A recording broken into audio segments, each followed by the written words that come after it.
जीवन में शिकायत ना हो कि मेरे पास ये नहीं है, ये ऐसा है वैसा है। भगवान के प्रति क्या हो? धन्यवाद निर्विवाद। निर्विवाद, धन्यवाद भी कैसा हो? निर्विवाद हो। उस धन्यवाद में कोई किंतु परंतु ना हो, बस सिर्फ धन्यवाद। हे ईश्वर, भगवान का मुझे तुमने दाता बहुत कुछ दिया है, तेरा शुक्रिया है, तेरा शुक्रिया है, मुझे तुमने दाता।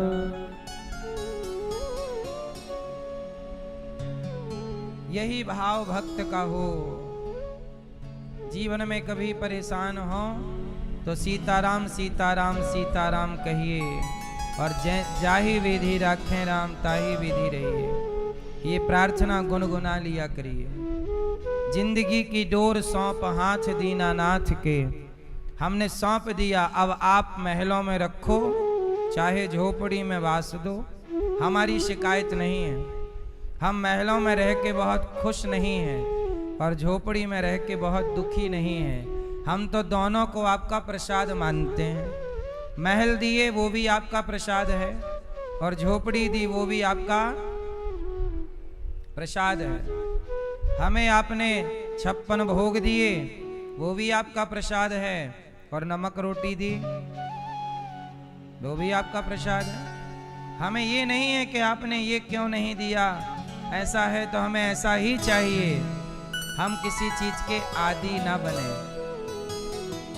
और मेरे प्रभु जो दें। भक्त कौन है? भक्त की परिभाषा बतानी है आपको। बताओ, भक्त किसे कहते हैं? भक्त किसे कहते हैं? जो सौंप दे, इन्होंने कहा भक्त किसे कहते हैं? ठीक है, बताओ भक्त किसे कहते हैं? आप बताओ।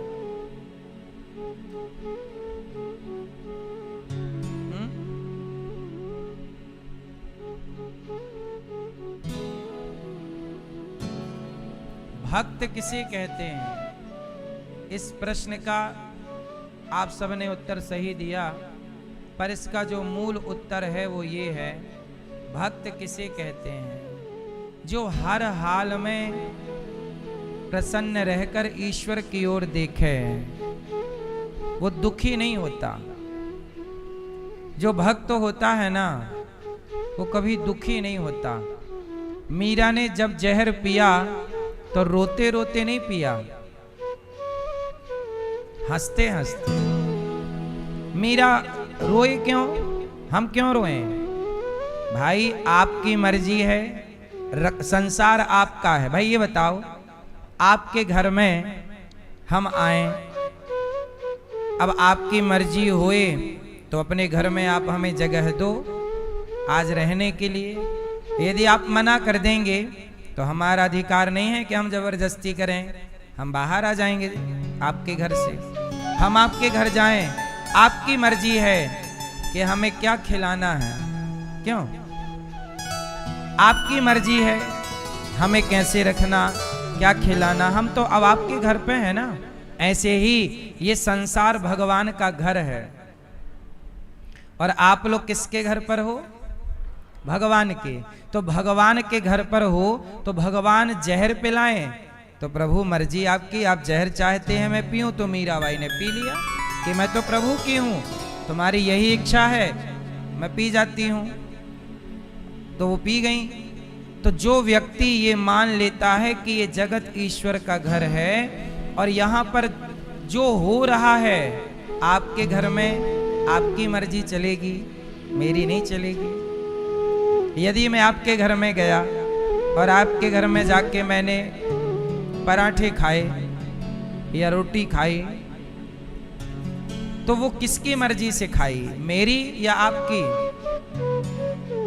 भाई घर के मालिक की मर्जी है ना, आप चाहे मुझे पूरी खिलाओ, रोटी खिलाओ, पराठे खिलाओ, अचार रोटी खिलाओ, मेरा काम है खाना। मेरे भूख लगी है तो मेरा काम है, अब खिलाना क्या है ये आप डिसाइड करिए। ऐसे मैं तो आपके घर पर हूं प्रभु, मैं तो केवल भूखा हूं, खाऊंगा, अब क्या खिलाना है ये मैं डिसाइड नहीं करता, ये भगवान डिसाइड करेंगे। क्यों? क्योंकि घर आपका है। मैं किसके घर पर रहता हूं? भगवान के। आप लोगों ने एक गलत काम कर लिया है। आपने क्या गलत काम कर लिया कि आप जिस घर में रहते हो आपने ये मान लिया है कि ये घर मेरा है। बस ये गलत काम है, ये गलती है आपकी। कभी ये मत मानो कि ये घर मेरा है, ये मानो कि ये घर भगवान का है और हम भगवान के नौकर हैं। हम भगवान के कौन हैं? और फिर भगवान जैसे चाहें, मर्जी आपकी। तो आप भगवान के घर पर रहो।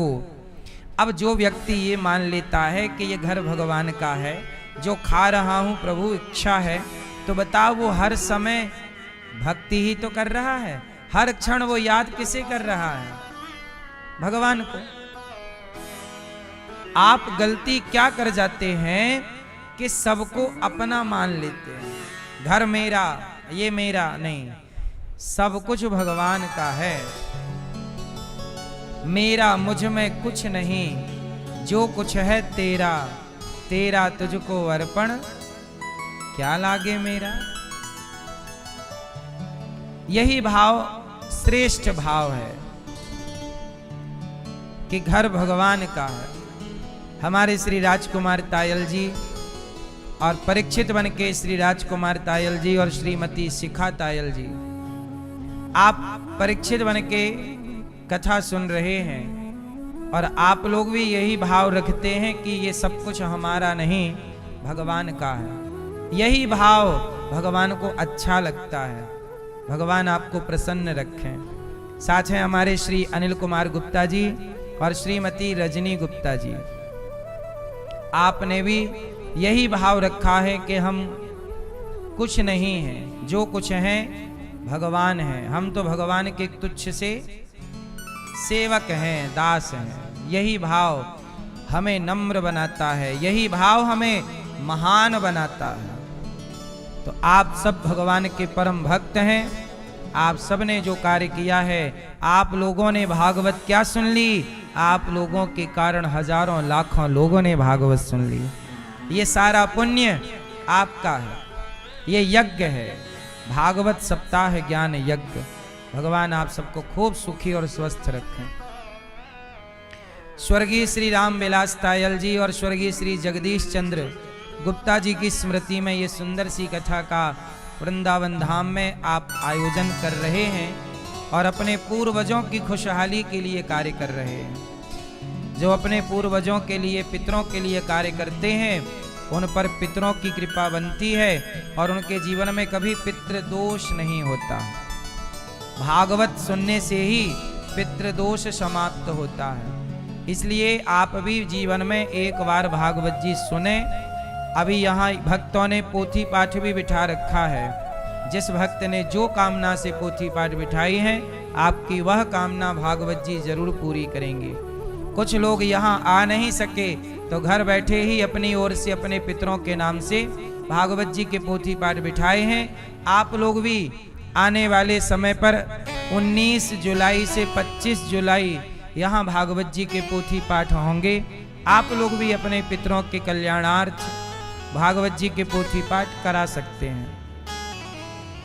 श्री अजय मेघा तायल जी, आप देखो जब पिता भागवत सुन रहे हैं तो बच्चे भी भागवत सुन रहे हैं और यही संस्कार है, एक पिता का धर्म है। साथ में भगवान सुखी रखें आपको। आपको अच्छा लग रहा है?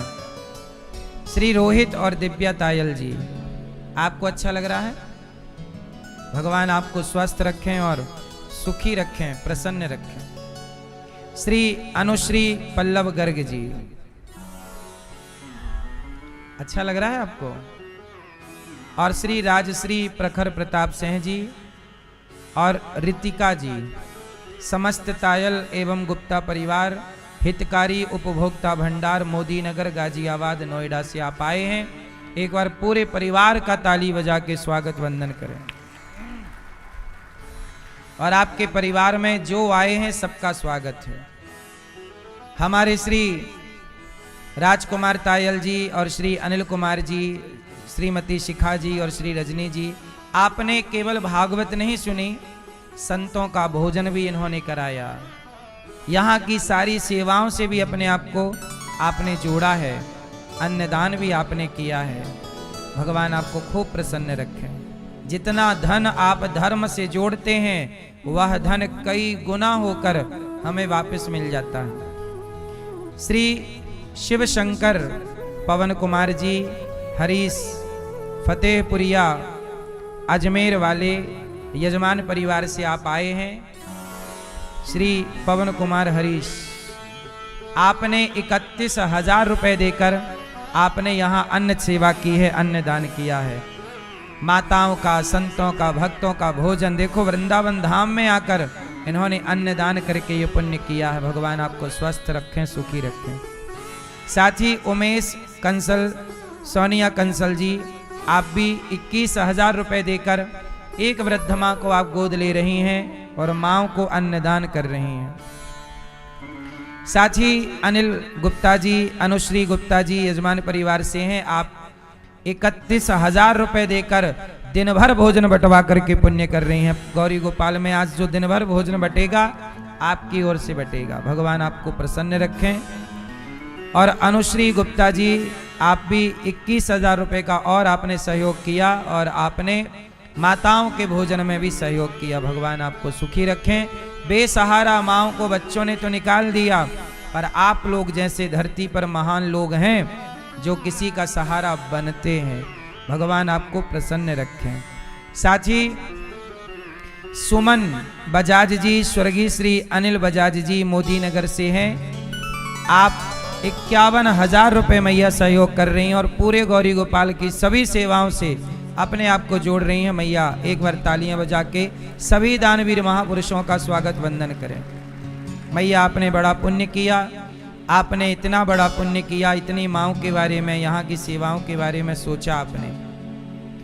आपके सहयोग से सोचिए कितने भूखे को भोजन मिल जाता है, निराश्रित माताओं को आश्रय मिल जाता है, कितने बच्चे पढ़ते हैं। आज गौरी गोपाल गुरुकुल में बच्चों का व्रतबंध हुआ।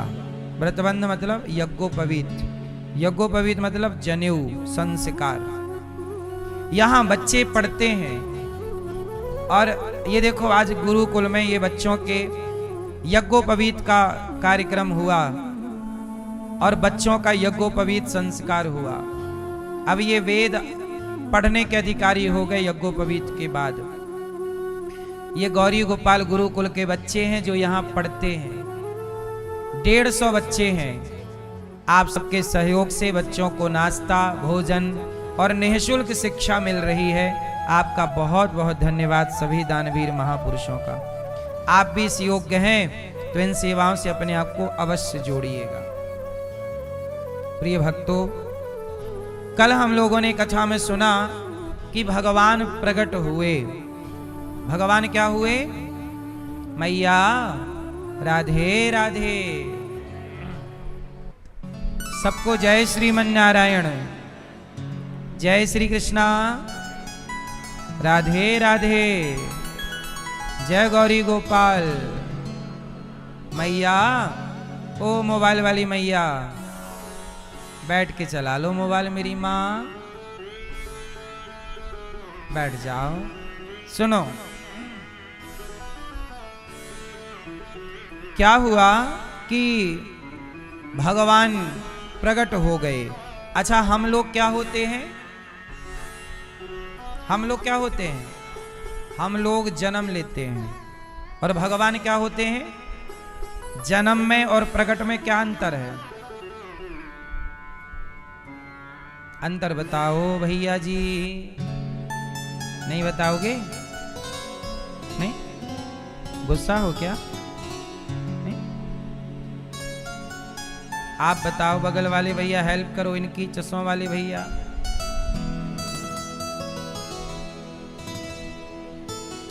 हेल्पलाइन, हेल्प लीजिए।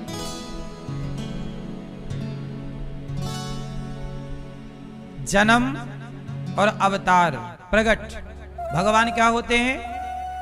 हाँ, भय प्रगट कृपाला। भगवान क्या भय? प्रगट। और हम जन्मे हैं। तो जन्म और प्रगट में क्या अंतर है? चश्मा वाली भैया सुनो, जो जन्मा है वो मरेगा जरूर। तो हम हैं जन्मा, हम हैं योनिजा। हम क्या हैं? योनिजा, मतलब माँ के योनि से, माँ के पेट से बाहर आए हैं, योनिजा। और भगवान है अयोनिजा, वो योनि से प्रकट नहीं होते, वो प्रकट हो गए। वो जन्म लिया हमने तो हम मरेंगे, भगवान प्रकट होते हैं, वो जन्म नहीं लेते। इसलिए भगवान अजन्मा है, इसलिए भगवान अजन्मा है। तो हम सांसारिक तुच्छ प्राणी हैं जो जन्म लेते हैं, प्रकट सिर्फ भगवान होते हैं, प्रकट सिर्फ। तो भगवान है वो अजन्मा है, अयोनिजा है, इसलिए वो प्रकट होते हैं। कैसे प्रकट हुए? जैसे सवेरे होते ही पूर्व दिशा में सूर्य भगवान प्रकट हो जाते हैं। सूर्य भगवान सवेरे जन्म लेते हैं कि प्रकट होते हैं? रोज सुबह प्रकट हो जाते हैं। ऐसे ही भगवान प्रकट होते हैं। इसलिए कहा तुलसीदास जी ने, भय प्रकट कृपाला दीन दयाला कौशल्या हितकारी हर्षित महतारी मुनि मनहारी अद्भुत रूप विचारी। तो भगवान प्रकट हो गए। और अभी प्रकट जब हुए तो कहां प्रकट भये? जेल में। श्री कृष्ण कहां प्रकट हुए? जेल में। क्या मैसेज दिया आपको? भगवान ने प्रकट होते ही मैसेज दिया। भगवान कहां प्रकट हुए? जेल मतलब बंधन। जेल मतलब, अच्छा आप लोग कहां प्रकट हुए हैं? मीन्स जन्म लिए हैं। आप बंधन में नहीं जन्म लिए, बंधन से बाहर आए ना आप, मतलब जेल में आप नहीं जन्म लिए। हम जेल में जन्म नहीं लिए। अच्छा भगवान कहां जन्म लिए, प्रकट हुए? बंधन में। और जन्म प्रकट होते ही जेल से बाहर, मतलब बंधन से। हाँ, अब देखो ये मैसेज क्या है। भगवान कहते हैं कि जन्म हुआ है बंधन तोड़ने के लिए। जन्म होता है बंधन तोड़ने के लिए। तो भगवान बंधन में प्रकट भये और बंधन तोड़ते हुए, जेल के ताले तोड़ते हुए बाहर आए कि नहीं? और आप लोग बाहर पैदा होते हो और फिर संसार के बंधनों में उलझते चले जाते हो। तो आपका जो जन्म हुआ है ये बंधन में पड़ने के लिए नहीं, बंधन से मुक्त होने के लिए। जैसे प्रभु प्रकट भये और प्रकट होते ही बंधन से। तो ये मैसेज हमारे लिए है, आपके लिए है कि आपका भी जन्म तब सार्थक होगा जब आप भी बंधन से मुक्त होंगे। लेकिन आप लोग तो और बंधते चले जा रहे हैं। आए मुक्ति के लिए हैं और बंध रहे हैं। अच्छा आप लोग बंधे हैं कि खुले हैं? आप किससे बंधे हो बताओ? भैया बताएंगे किससे बंधे हैं आप? किससे? परिवार से। भैया आप बंधे हैं कि नहीं? किससे? परिवार से। आप किससे बंधे हैं? दादाजी आप किससे बंधे हैं? अपने कर्तव्यों से। हैं? अपने क्या कर्तव्य हैं आपके? परिवार। हाँ सिंपल, परिवार ही कहना था, लेकिन कितने घुमा फिरा के आपने कहा। सही है। आप बताइए, आप बंधे हैं कि नहीं? नहीं, आप बंधे हैं। आप किससे बंधे हैं भैया? चश्मा वाले परिवार से। मतलब कुल मिला के सब लोग बंधे हुए हैं। भैया पीछे वाले ब्लैक टी शर्ट, हाँ आप बता दीजिए। आप चलो आप बता दो किससे बंधे हैं। ठीक है चलो बंधे रहिए। अच्छा आप लोग बंधे हैं, बोलो हाँ। कितने लोग बंधे हुए हैं परिवार से, जिम्मेदारियों से? हाथ उठा के बताइए। अच्छा मैं आपको यदि मुक्त कर दूं तो कर दूं? आओ आइए आपको मुक्त कर। अभी आप खुद कहोगे, मैं नहीं कहूंगा, आप ही कहोगे। जैसे अभी आपने कहा कि मैं बंधा हूं, इसमें हाथ उठाया, अभी आप कहोगे थोड़ी देर बाद। सुनो अभी आपके बयान बदलने वाले हैं, अभी बदलना हो तो बदल लो। अभी आपकी दलीलें बदल जाएंगी। सुनो आप लोगों ने क्या स्वीकार किया? बंधन। हम बंधे हैं महाराज जी। अच्छा आप लोग कैसे बंधे हैं इसके लिए मैं एक छोटा सा उदाहरण देता हूं। एक गधा था। कौन था? धोबी का। धोबी भाई साहब ने कपड़ों का गट्ठा गधे के पीठ पे रखा, चल। गधा चला धोबी घाट। अब धोबी भाई साहब ने क्या किया कि गधे को बांधने की रस्सी भूल गए। बड़ी समस्या, अब रस्सी कहां से आए? तो उन्होंने देखा कि कोई संत जी बगल में पेड़ के नीचे भगवान का नाम जप रहे हैं। तो धोबी भाई साहब गए, महात्मा जी रस्सी पड़ी हो तो दे दो, वो हमारा गधे को बांधने की रस्सी हम घर भूल गए हैं और अब इतना टाइम नहीं है कि वापस जाएं आए, मदद कीजिए। संत जी ने कहा कि रस्सी तो नहीं है पर उपाय है। क्या? बोले एक उपाय है कि तुम गधे को झूठ मूठ का बांध दो।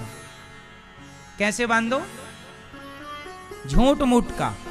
झूठ मूठ का मतलब जैसे सच्ची मुच्ची रोज बांधते थे, ऐसे आज उसके गले में झूठ मूठ का, खूंटे से झूठ मूठ की रस्सी जैसा लपेटो। अच्छा रस्सी भूल गए हो ये बात तुम्हें पता है, गधे को थोड़ी पता कि तुम रस्सी भूल गए हो। तो अब गधे को वहीं खड़ा किया, उसके गले में झूठ मूठ का हाथ डाला, जैसे रोज बांधता आज सच्ची मुच्ची झूठ मूठ का बांध दिया। और कपड़े धुलने लगा। वो गधा बिल्कुल खड़ा, गधा नहीं भागा, क्योंकि गधे ने समझ रखा था कि मैं पूरे कपड़े धुल लिए धोबी भाई साहब ने। और कपड़ा धुल करके कपड़ों का गट्ठा रखा, गधे के पीठ पे एक डंडा मारा, चल। अब गधा चले ही ना। धोबी बोला कि महात्मा जी गधा नहीं चल रहा है, क्या मंत्र पढ़ दिया आपने? संत जी ने कहा कि तूने उसे खोला कि नहीं? महाराज मैंने तो बांधा ही नहीं था। अरे पागल, बांधा नहीं था तो क्या हुआ? बांधने का अभिनय तो किया था, ऐसे खोलने का भी तो झूठ मूठ का अभिनय कर। उसके गले में हाथ डाला जैसे रोज डालता था, खोलने के लिए हाथ डाला, खोला, गधा चल पड़ा। अब सवाल आपसे है, बताइए गधा बंधा था कि नहीं बंधा था? उत्तर दो जोर से, और जोर से, थोड़ा और। गधा बंधा नहीं था पर उसने अपने को बंधा हुआ। अब बताओ वो गधा कौन?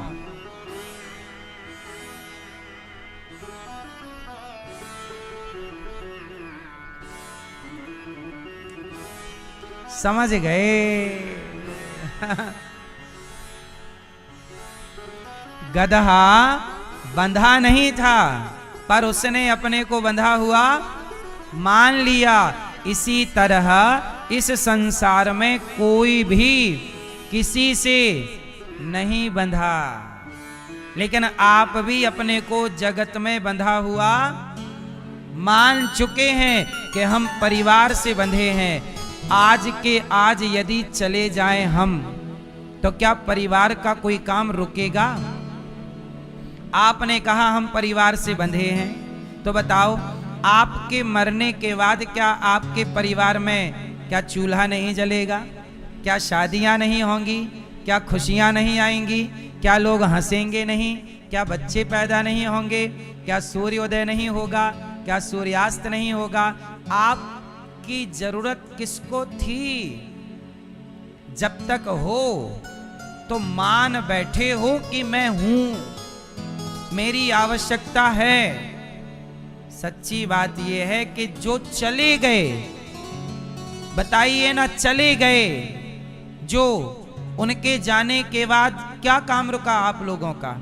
आपके दादाजी चले गए, आपके परदादा चले गए, उन्हें भी तो यही गलतफहमी थी कि मेरे बाद क्या होगा, सब ठीक चल रहा है कि नहीं। ऐसे ही गलतफहमी हम लोगों ने पाल ली, हमारे बाद क्या होगा, तुम मरो आराम से, सब बढ़िया होगा। किसी का कोई काम आज तक नहीं रुका, हमने केवल गलतफहमी पाली है सिर्फ। और इस गलतफहमी में जैसे गधा बंधा हुआ मान रहा है, ऐसे आप भी बंधे हुए हैं। लेकिन मेरे प्रभु जेल में प्रकट होकर आपको यही बताना चाहते हैं कि जैसे मैं प्रकट होती मुक्ति की ओर चला, ऐसे आप भी अपनी मुक्ति का साधन करना स्टार्ट करिए और बंधे ना रहिए। अब मुक्ति का कोई तू जतन कर ले, रोज थोड़ा थोड़ा हरि का भजन कर ले। यही है प्रभु का जेल में प्रकट होने के पीछे का मैसेज, कि मैं बंधन में आया पर चला मुक्ति की ओर। आप लोग मुक्ति में प्रकट होते हो पर आते बंधन की ओर हो। आप बंधते चलते हैं परिवार से, उलझते चलते हैं और उलझ उलझ के ही आप मर जाते हैं। जबकि जिंदगी उलझने के लिए नहीं मिली है, जिंदगी सुलझने के लिए मिली है। सही है? तो भगवान चले, पहरेदार सो गए, दरवाजे खुल गए, यशोदा के पास पहुंचे और यशोदा ने एक बेटी को जन्म दिया। यशोदा की क्या है? अच्छा, यशोदा ने किसको जन्म दिया? यशोदा जी की एक बेटी और एक बेटा। कितने लोगों को जन्म दिया यशोदा माँ ने? 2, एक बेटी। तो बेटी को तो लेकर चले गए कौन? वसुदेव जी ने कृष्ण को रखा और कृष्ण को रख करके बेटी को ले गए, जिसे कंस ने पत्थर पर पटक दिया, जो हाथ से छूट करके आकाश में चली गई। और जिन्हें आप दुर्गा कहते हैं, वो दुर्गा माता यशोदा की बेटी है। जिन्हें आप योग माया कहते हैं, जो आज भी वर्तमान में वही देवी कंस के हाथ से छूट करके जानते हो कहां चली गई? कहां हैं? मिर्जापुर में, विंध्याचल में, जिन्हें विंध्यवासिनी मैया कहते हो। तो कंस के हाथ से छूटकर आकाशवाणी करके कि तुझे मारने वाला प्रकट हो चुका है, वही माता जाके विंध्याचल पर विराजी और आज वही विंध्यवासिनी मैया कहलाती हैं। वो यशोदा की पुत्री हैं। ठीक है? तो अब ये तो हो गई देवकी यशोदा की कन्या की बेटी, कन्या की कथा। अब यशोदा ने जो एक पुत्र को जन्म दिया, अब वो पुत्र की कथा सुनिए। जब श्री कृष्ण को लेकर वसुदेव जी गए तो यशोदा के जो पुत्र हुए और जो देवकी के पुत्र हुए, ये दोनों ही जगह एक साथ श्री कृष्ण 2 रूपों में प्रकट हुए थे और दोनों मिलकर एक हो गए। दोनों मिलकर, तो यशोदा के और देवकी के बेटा मिलकर दोनों एक हो गए। और ये 10.5-11 साल तक एक ही रहे। जब श्री कृष्ण वृंदावन से वापस मथुरा गए तब ये 2 हो गए। अब जैसे आपको बड़ी कंफ्यूजन रहती है, क्या कंफ्यूज रहते हैं आप? कंफ्यूजन क्या है? श्री कृष्ण की पत्नी का नाम बताओ, क्या है? जोर से, जोर से। रुक्मणी। किसी से आप पूछेंगे कि श्री कृष्ण की पत्नी का नाम क्या है, तो लोग यही बोलते हैं रुक्मणी। आपने ये क्यों नहीं कहा कि राधा? ये बात आपको किसने बताई? किसने बताई? सीरियल वाले टीवी पर जो परोसते हैं, कई बार बहुत गलत परोस देते हैं, जिससे सनातन की हानि भी हो जाती है। अब आपको मैं बताऊं, भगवान श्री कृष्ण की, भगवान कृष्ण एक ही समय पर 2 रूपों में थे। आपको मैं 2 रूप बताता हूं, चलो बताओ। वृंदावन में किसी भी मंदिर जाइए, बताओ श्री कृष्ण के हाथ कितने हैं? उत्तर। बिहारी जी के कितने हाथ हैं? राधा रमण जी के, राधा वल्लभ जी के, कहीं भी जाइए श्री कृष्ण के कितने हाथ हैं? जोर से, जोर से, जोर से। वृंदावन में कहीं, बेटा बिहारी जी गए हो आप? नहीं गए? फिर जब बिहारी जी जाओगे, वृंदावन में कहीं भी जाओगे, तो 2 भुजी कृष्ण हैं। कितने भुजी? लेकिन जब आप द्वारिका जाएंगे तो द्वारिकाधीश के कितने हाथ हैं? चतुर्भुज। बोलो हाँ। तो सुनिए, वृंदावन के कन्हैया 2 भुजी हैं और द्वारिका के कृष्ण चतुर्भुजी हैं। तो जब प्रभु 2 भुजी होते हैं तो लक्ष्मी राधा होती हैं, और जब भगवान चतुर्भुजी होते हैं तब लक्ष्मी रुक्मणी होती हैं।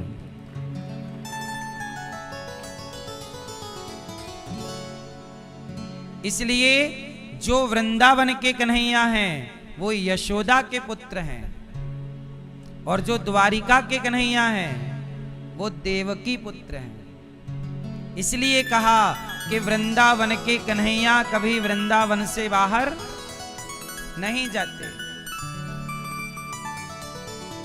तो द्वारिका के कृष्ण और वृंदावन के कृष्ण, दोनों में क्या अंतर है?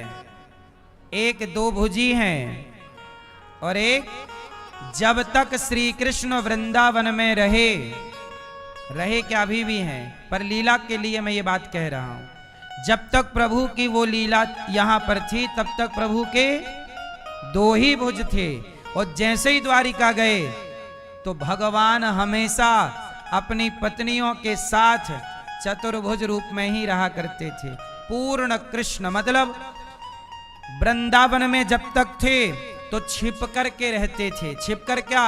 कि मैं भगवान नहीं हूं, मैं सामान्य हूं, मनुष्य बनकर आए हैं ना। विप्रधेनु सुर संतहित लीन मनुज अवतार। तो यहां मनुष्य की लीला की, मक्खन चुराना, मटकी तोड़ना, वस्त्र का हरण करना, ये सब मनुष्य की लीला। लेकिन जब द्वारिका गए तो द्वारिका में प्रभु ने अपने बैकुंठ की लीला की है। वहां प्रकट हो गए कि वो कृष्ण है, मतलब भगवान है। यहां छिपके रहे, वहां प्रकट होकर रहे। तो जब भगवान कृष्ण को वसुदेव जी लेकर के आए तो यशोदा और देवकी के दोनों कृष्ण मिलकर एक हो गए और एक होकर यहां लीला करते रहे। अब जब यहां आए तो जैसे ही भगवान 6 दिन के भय, भगवान को मारने के लिए पूतना आ गई। कौन आया? पूतना। अब मैं एक बात थोड़ी सी और रह गई वो क्लियर कर दूं। रुक्मणी जी कौन है? उत्तर। कौन है रुक्मणी जी? हैं? और राधा कौन है? राधा जी भी वही हैं जो रुक्मणी जी हैं, और रुक्मणी जी भी वही हैं जो राधा है। अब आप कहोगे कि दोनों एक हैं, तो दो क्यों? क्योंकि कृष्ण की लीला भी तो दो हैं। समझो आप लीला। अच्छा, राम जब तक रहे तो दो भुज में रहे। राम की पूरी लीला कितने भुजी है? राम जी सदा दो भुज।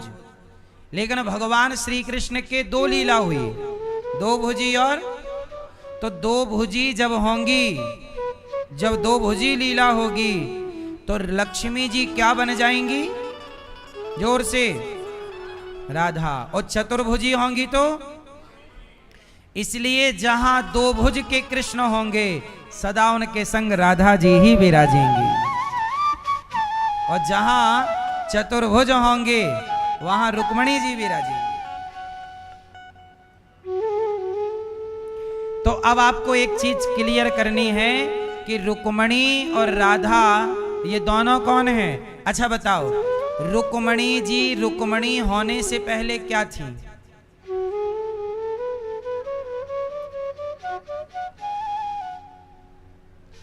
रुक्मणी जी रुक्मणी होने से पहले राधा हैं, और राधा जी राधा होने से पहले क्या है? लक्ष्मी। भाई श्री कृष्ण कौन है? जोर से, विष्णु नारायण। कृष्ण है नारायण।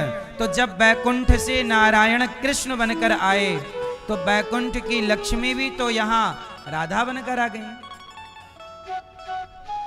अब नाम बदल जाने से, अब जैसे आपके घर में 4 लोग रहते हैं, एक आपकी मां, एक आपकी पत्नी, एक आपकी बहन और एक आपकी बेटी, और चारों स्त्रियां हैं। और आप चारों को क्या कहते हो? मेरी मां तो लक्ष्मी है। क्यों भैया? मां को क्या बोला जाता है? जोर से, लक्ष्मी। अच्छा, पत्नी को क्या बोला जाता है? अच्छा, और आपकी बहन कौन है? और आपकी बेटी जो है वो कौन है? आपके घर में लक्ष्मी, एक लक्ष्मी 4 रूपों में है कि नहीं? जब आपके घर की लक्ष्मी आपके घर में 4 रूपों में रह सकती है, तो लक्ष्मी जी राधा और रुक्मणी के रूप में क्यों नहीं रह सकती 2 रूपों में? ये केवल ना जानने के कारण, अज्ञानता के कारण समाज में ये भ्रांति फैलती है कि रुक्मणी जी तो पत्नी है, राधा जी तो प्रेमिका है। ये बात वही कह सकते हैं जो 1 नंबर के मूर्ख हैं, VIP मूर्ख। वही ये बात कह सकते हैं कि राधा जी तो केवल प्रेमिका है। तुम जानते तो हो नहीं, समझते तो हो नहीं, राधा कृष्ण सदा से लक्ष्मी नारायण है। राधा कृष्ण सदा से लक्ष्मी नारायण है।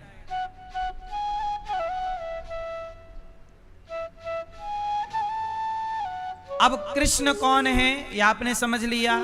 अब मैं आपको भगवान कृष्ण के पूर्व जन्म की कथा सुनाता हूं। सुनिए, भगवान कृष्ण पूर्व जन्म में क्या है आप बताइए? राम क्या है? हां, भगवान राम के कुछ काम अधूरे रह गए थे। कृष्ण अवतार की जरूरत नहीं थी। कृष्ण अवतार की प्लानिंग जानते हो कहां हुई? बताओ। कृष्ण अवतार की प्लानिंग राम अवतार में ही हो गई थी। क्यों? कृष्ण अवतार की कोई जरूरत नहीं थी, लेकिन राम जी ने देखा कि कुछ काम तो मेरे से हो ही नहीं रहा है, तो मुझे अगले युग में फिर आना पड़ेगा। जैसे आज मैंने कुछ काम किया पर जो रह गया उसके लिए मुझे कल फिर वो अधूरा काम पूरा करना पड़ेगा। तो राम जी के कुछ काम अधूरे रह गए थे, जो राम चाह कर भी नहीं कर सकते थे।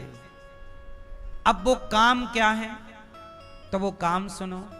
जब वो काम समझ में आ जाएंगे आपको, तब आपको राम भी समझ में आ जाएंगे और कृष्ण भी समझ में आ जाएंगे। तो तैयार हैं सुनने के लिए? तो सुनो, राम जी के कुछ काम रह गए। अच्छा, कुछ काम तो कृष्ण बनने से भी पूरे नहीं हुए। एक काम राम जी का अभी भी पेंडिंग चल रहा है और वो कलयुग में पूरा होगा। पहले मैं यहीं से शुरू करूं, चलो। राम जी का अभी भी एक काम पेंडिंग पड़ा है। कहो तो मैं आपको बता दूं। पता आप जो भी मैं बताऊंगा आप सबको पता है, मैं केवल याद दिलाऊंगा। मैया को जगाओ ताकि ये भी सुन लें। मैया सो गई मेरी मां।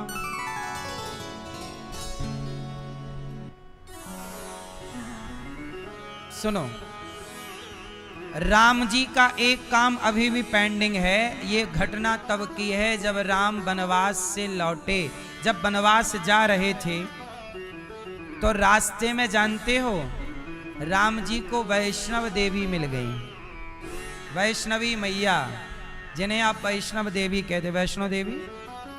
तो वैष्णवी मैया मिल गई। तो तपस्या कर रही थी, तो राम जी मिल गए। तो राम को देखकर चरणों में गिर पड़ी। राम जी बोले, आप देवी कौन हैं? कहा, स्वामी मैं आपकी तपस्या कर रही हूं। क्यों? आपको पति रूप में चाहती हूं।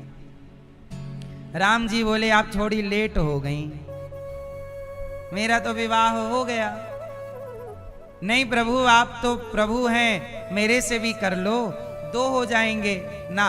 मैं मर्यादा पुरुषोत्तम हूं, मैं 2 विवाह नहीं कर सकता। अच्छा, जिद पकड़ ली वैष्णवी मैया, नहीं ब्याह करो, ब्याह मेरे से करो। अच्छा ठीक है, मैं 14 साल बाद लौटूंगा इसी रास्ते से। यदि आपने मुझे पहचान लिया तो मैं आपसे विवाह कर लूंगा। ठीक है। अब माता इंतजार, 14 साल का। राम जी लौटे रावण को मार के सीता जी को लेकर। तो गए वैष्णवी जी के आश्रम में, जंगल में थी, तो वहां गए। तो वहां पर ना वो पहचान नहीं पाई, वो नहीं पहचान पाई। ये भी प्रभु की मर्जी थी, वो नहीं पहचान पाई। और जब नहीं पहचान पाई तो प्रभु ने कहा कि वचन मैं जीत गया हूं, अब मैं आपसे विवाह नहीं करूंगा। प्रभु आप नहीं करेंगे तो मैं कैसे रहूंगी? ठीक है, मैं आपसे विवाह करूंगा कलयुग में।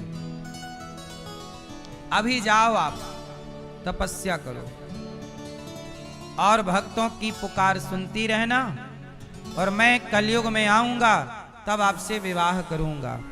तो राम जी ने भेज दिया उनको वैष्णव मैया, कटरा के ऊपर मैया का स्थान है, जाओ वहां तपस्या करो। और कहा कि मैं जब कलयुग में कल्कि बनूंगा, कल्कि अवतार होगा, तब कल्कि भगवान का विवाह मां भगवती वैष्णवी मैया से होगा। तो ये प्रभु की अभी तक पड़ी हुई पेंडिंग लीला है। तो कुछ लीला ये, अब राम कृष्ण कैसे बने वो कथा सुनो। तो सुनो, बात ऐसी है कि जब राम जी ने रावण को मारा, तो आपने सुना होगा कि राम जी के साथ जामवंत जी थे। कौन थे? तो जामवंत जी की 2 इच्छाएं थी। कौन सी इच्छाएं थी? पहली, राम मेरी बेटी से आप विवाह कर लो। राम जी बोले नहीं कर सकता, मर्यादा पुरुषोत्तम हूं। एक बोले फिर, अच्छा मैं आपकी बेटी, चूंकि आप मेरा साथ दिए हैं, तो मैं आपकी बेटी से विवाह करने के लिए मैं द्वापर में कृष्ण बनूंगा, तब आपकी बेटी से मैं दूसरा विवाह करूंगा। तो भगवान कृष्ण का जो दूसरा विवाह हुआ था वो जामवंत की बेटी जाम्बवती से हुआ। और जामवंत जी की दूसरी इच्छा क्या? बोले रावण को तो आपने मार दिया, पर पूरी लंका में मेरी बराबरी का कोई मिला नहीं। यदि आप मेरे से 2 हाथ कर लो तो मेरी खुजली मिट जाए। राम जी बोले हम आपसे लड़ नहीं सकते, क्योंकि आप भक्त हैं और यहाँ मैं भगवान की भूमिका में हूँ, तो भक्त और भगवान की लड़ाई नहीं हो सकती। तो मैं आपकी ये इच्छा भी द्वापर में पूरी करूंगा। तो जामवंत जी से भगवान कृष्ण का 27 दिन तक युद्ध हुआ था, और उस युद्ध में भगवान ने जामवंत जी को पछाड़ दिया। और उसी युद्ध के बाद जामवंत की बेटी जाम्बवती से भगवान श्री कृष्ण का विवाह हुआ। ये दूसरा विवाह। तो भगवान राम कृष्ण किसके लिए बने? जामवंत जी के लिए। ये एक घटना है। अब दूसरी सुनिए। त्रेता में जब राम जनकपुर गए और जनकपुर की सखियों ने राम को देखा, सीता जी ने तो माला पहनाया, सीता के तो पति हो गए, पर जितनी सखियां थीं सबके मन में लड्डू फूट रहे थे। क्या हमारे भी ऐसे पति होंगे? क्या प्रभु हमें भी मिलोगे? तब राम सबके मनोभाव को समझ गए। कहा कि इस जन्म में तो मैं आप सबको नहीं मिल सकता, लेकिन आपके लिए मैं अगला अवतार लूंगा कृष्ण।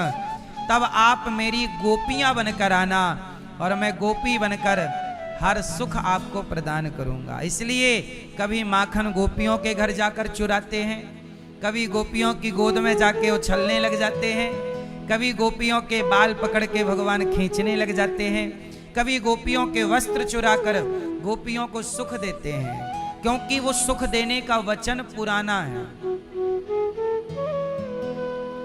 और भगवान रास रचाकर गोपियों को परम सुख देते हैं, उनको परम आनंद देते हैं। तो ये भगवान की वो लीला द्वापर की, त्रेता की द्वापर में पूरी हुई। तीसरा,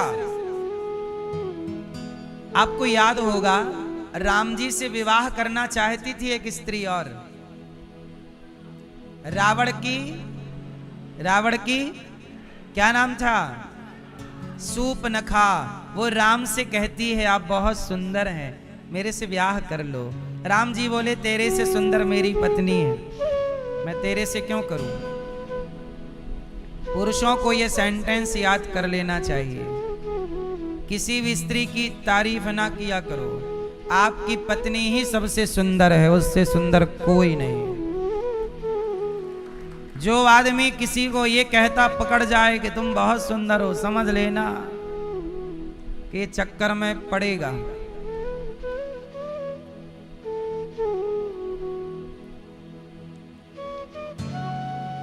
है ना? अपनी पत्नी के अतिरिक्त किसी और स्त्री की सुंदरता मत देखो, आपकी पत्नी ही सबसे अधिक सुंदर है। क्यों? ये बात सही है गलत है? भाई संसार सुंदर है, हमें क्या करना? सोना पड़ा है रास्ते में, कहते हैं ना जो हमारा नहीं है वो हमारे लिए माटी है। आपके पास धन है बहुत, परंतु हमारे लिए तो आपका धन मिट्टी है ना? नहीं है?